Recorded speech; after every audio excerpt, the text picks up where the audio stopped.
Hello everyone, welcome to Economics and Banking Classes by कीर्ति गोयल। आज का हमारा वीडियो होने वाला है securities and exchange board of India पर, जिसे हम भारतीय प्रतिभूति और विनिमय बोर्ड भी कहते हैं। अब सेबी को इस्टेब्लिश कब किया गया, क्यों किया गया, इसके रूल्स क्या क्या हैं, तो ये सारी चीज़ें आज के वीडियो में हम अंडरस्टैंड करने वाले हैं। So do watch the video carefully. SEBI की सबसे पहले जो फुल फॉर्म होती है वो काफ़ी इंपॉर्टेंट रहती है कॉम्पिटिटिव एग्जाम के पॉइंट ऑफ व्यू से, securities and exchange board of India. Right, अब इसका इस्टेब्लिशमेंट गवर्नमेंट ऑफ इंडिया ने 12 अप्रैल 1988 को किया था। राइट, अब हम देखते हैं कि इसका मेन मोटिव क्या था। तो इसका मोटिव की अगर हम बात करें तो इन्वेस्टर के इंटरेस्ट का प्रोटेक्शन करना, यानी कि इन्वेस्टर्स के जो राइट होते हैं उसके साथ कहीं किसी तरह का फ्रॉड ना हो जाए, उसने जो इन्वेस्ट किया है उसको एक सेफ साइड फील करवाने का जो काम होता है वो सेबी का था। राइट, और इसी के साथ साथ एक healthy growth of security market को इंश्योर करना भी था। जब सेबी नहीं था तो उससे पहले कोई भी ऑर्गेनाइजेशन नहीं थी यहाँ पर इस तरह का काम करने के लिए, तो फ्रॉड्स होने के चांसेस ज़्यादा रहते थे और होते भी थे, स्कैम्स होते थे। राइट, तो उन चीज़ों को कम करने के लिए ही सेबी को बनाया गया था। अब इसे स्टैट्यूटरी स्टेटस 30 जनवरी 1992 को मिला था। कौन से एक्ट के अंदर? Securities and exchange board of India act 1992 के अंदर। राइट, अब आप कहोगे कि स्टैट्यूटरी स्टेटस क्या होता है, तो इसे समझने के लिए हम एक एग्जांपल लेते हैं जीएसटी बिल का और जीएसटी टैक्स एक्ट का। Right, GST goods and service tax act, जो कि हमारा 1 जुलाई 2017 को इम्प्लीमेंट किया गया था पूरी कंट्री के अंदर। अब 29 मार्च 2017 से पहले ये क्या था? ये जीएसटी बिल था। 29 मार्च 2017 को इसके स्टेट और सेंट्रल दोनों हाउसेस के अंदर परमिशन देकर, अप्रूवल देकर पार्लियामेंट में इसे पास किया गया था। और उसके बाद में ये क्या बन गया? हमारा जीएसटी एक्ट, जो कि इम्प्लीमेंट किया गया 1 जुलाई 2017 से। यानी कि किसी भी बिल के एक्ट बनने के लिए, किसी भी बिल के स्टैट्यूटरी स्टेटस को मिलने के लिए क्या होना ज़रूरी है कि पार्लियामेंट में अप्रूवल होना ज़रूरी है। दोनों जो हमारे हाउसेस हैं, स्टेट और सेंटर, वहाँ से अप्रूवल मिलने के बाद में वो क्या बन जाता है? एक्ट बन जाता है। और क्योंकि एक स्टैट्यूटरी बॉडी हमारी जो पार्लियामेंट है वो उसे अप्रूवल देती है, तो वहाँ पर उसे क्या मिल जाता है? स्टैट्यूटरी स्टेटस मिल जाता है। और स्टैट्यूटरी स्टेटस अपने साथ में क्या लेकर आता है? कुछ पावर्स लेकर आता है उस फील्ड के अंदर जिसके लिए वो बॉडी बनाई गई है, वहाँ पे रूल्स बनवाने की, रेगुलेशन बनाने की और उन्हें इम्प्लीमेंट करवाने के लिए, और इम्प्लीमेंट ना करने के केस में पनिशमेंट देने के लिए। राइट, तो ये तो एग्जाम्पल हुआ हमारे जीएसटी का। ठीक इसी तरीके से हमारी जो सेबी था, इसे 30 जनवरी 1992 को securities and exchange board of India act 1992 के अंडर में स्टैट्यूटरी बॉडी का स्टेटस मिला था।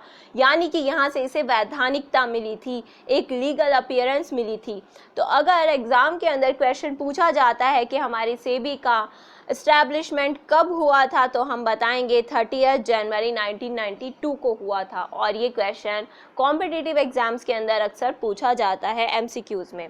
राइट, तो हमने दो तरह के क्वेश्चंस देखे, सेबी की फुल फॉर्म को अंडरस्टैंड किया और अंडरस्टैंड किया सेबी को कब इस्टेब्लिश किया गया था, और साथ ही हमने जाना कि स्टैट्यूटरी स्टेटस कब मिलता है।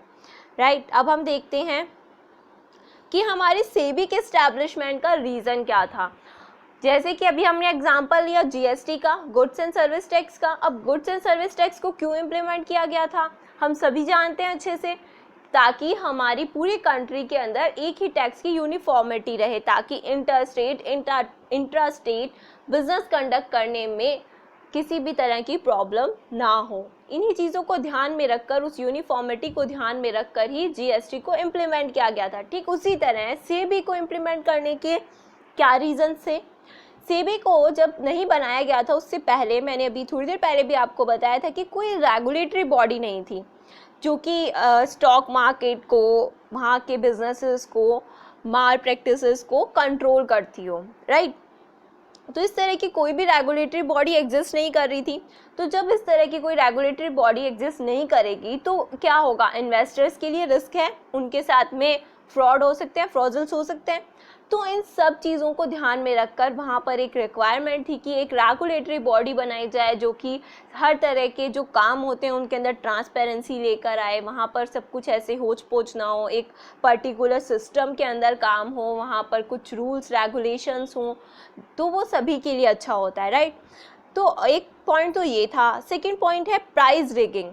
प्राइस रिगिंग यानी कि मैनिपुलेशन ऑफ मार्केट प्राइस। अब मैनिपुलेशन ऑफ मार्केट प्राइस या प्राइस रिगिंग को रोकने के लिए हमने सेबी बनाया, पर हमें ये तो समझ में ही नहीं आया कि प्राइस रिगिंग क्या होती है। तो आइए चलिए हम अंडरस्टैंड करते हैं कि प्राइस रिगिंग क्या होता है। हमारे सामने एक पिक्चर है जिसके अंदर 4 बेकरी शॉप्स हैं हमारे पास में, और ये एक पर्सन है जो कि यहाँ पर केक खरीदने जा रहा है। तो सिचुएशन ये है कि मान लीजिए आपकी फ्रेंड का बर्थडे है और आप केक परचेज करने जा रहे हैं। अब आपके एरिया में टोटल शॉप्स जो हैं वो 4 है, ये हमने अज्यूम कर लिया है। अब आप शॉप से केक लेने के लिए गए तो आपको ये पता होगा कि 1 पाउंड का केक ऑलमोस्ट 250 रुपीज़ पर पाउंड के हिसाब से मिलता है।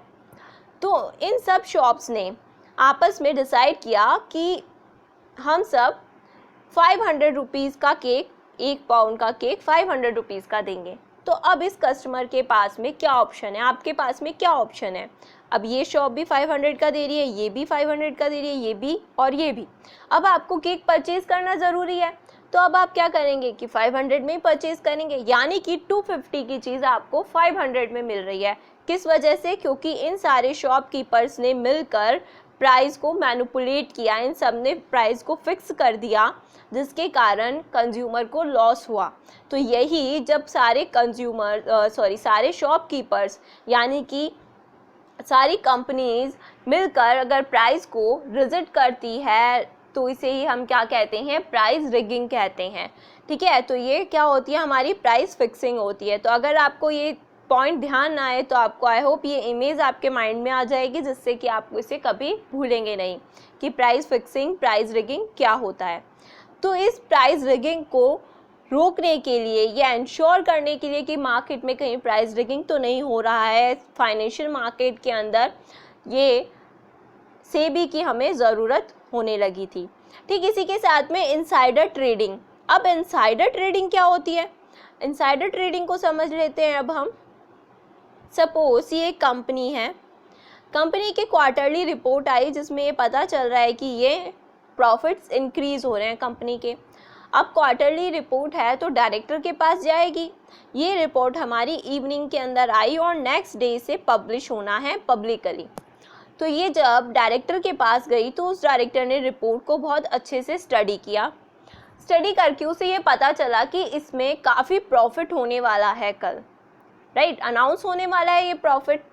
तो अगर इस कंपनी के शेयर्स को परचेज कर लिया जाए तो काफ़ी प्रॉफिट अर्न किया जा सकता है, पर अकॉर्डिंग टू रूल्स और रेगुलेशन डायरेक्टर खुद ये शेयर्स परचेज नहीं कर सकता है। तो उसने क्या किया, अपने फ्रेंड्स को, अपनी फैमिली को, रिलेटिव्स को कॉल कर दिए और कहा कि इस कंपनी के शेयर्स कल मार्केट खुलते ही, शेयर मार्केट खुलते ही आप परचेज कर लीजिएगा, ये बहुत ही बढ़ने वाले हैं।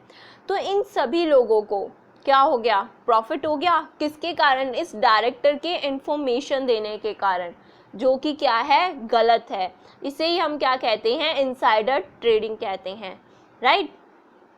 तो director, promoter used inside information to make profit, यही क्या हो जाती है, हमारी इनसाइडर ट्रेडिंग हो जाती है। इसे रोकने के लिए भी सेबी की ज़रूरत थी। इसी के साथ में अनऑफिशियल प्राइवेट प्लेसमेंट्स को रोकने के लिए सेबी की ज़रूरत थी, जैसा कि होता है।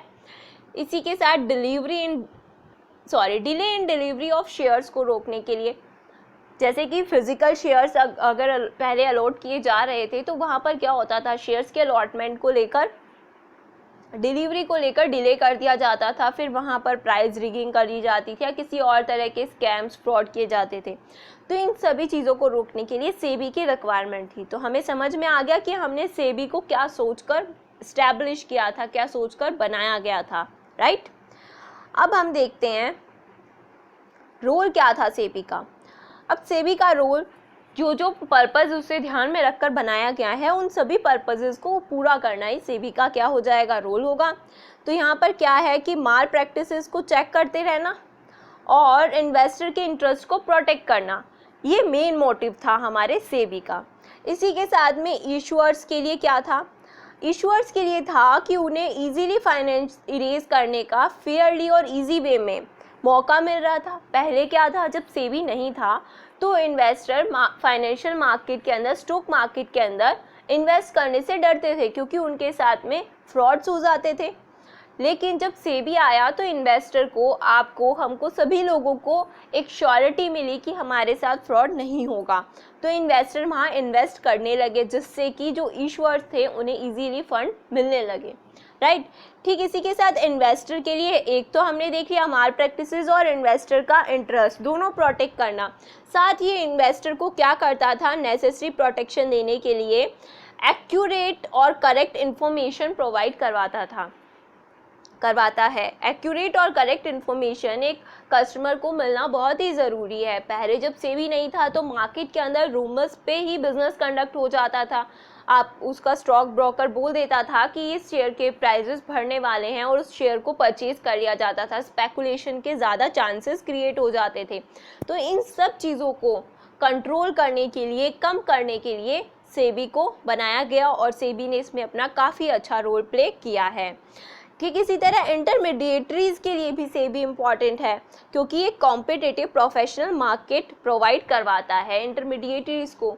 नहीं तो पहले क्या था कि जिसका जैसा मन हुआ वो उस तरीके से काम कर रहा था। लेकिन कुछ रूल्स रेगुलेशंस थे पर इतने क्लियर नहीं थे, वहाँ पे ट्रांसपेरेंसी नहीं थी। तो अगर कोई इंटरमीडिएटरी वहाँ पर अगर एंटर करना चाहती थी तो उसके पास में क्लैरिटी नहीं थी कि उसे कैसे काम करना है, क्या करना है। लेकिन सेबी बनाने के बाद सेबी का जो फॉर्मेट है काम करने का, जो रूल्स रेगुलेशंस है, उससे वहाँ पर थोड़ी ट्रांसपेरेंसी आ गई है जिससे लोगों को पता है कि उन्हें क्या प्रोसीजर फॉलो करना है, किस तरीके से काम करना है, राइट। तो ये हमारे सेबी के रोल्स हो गए हैं।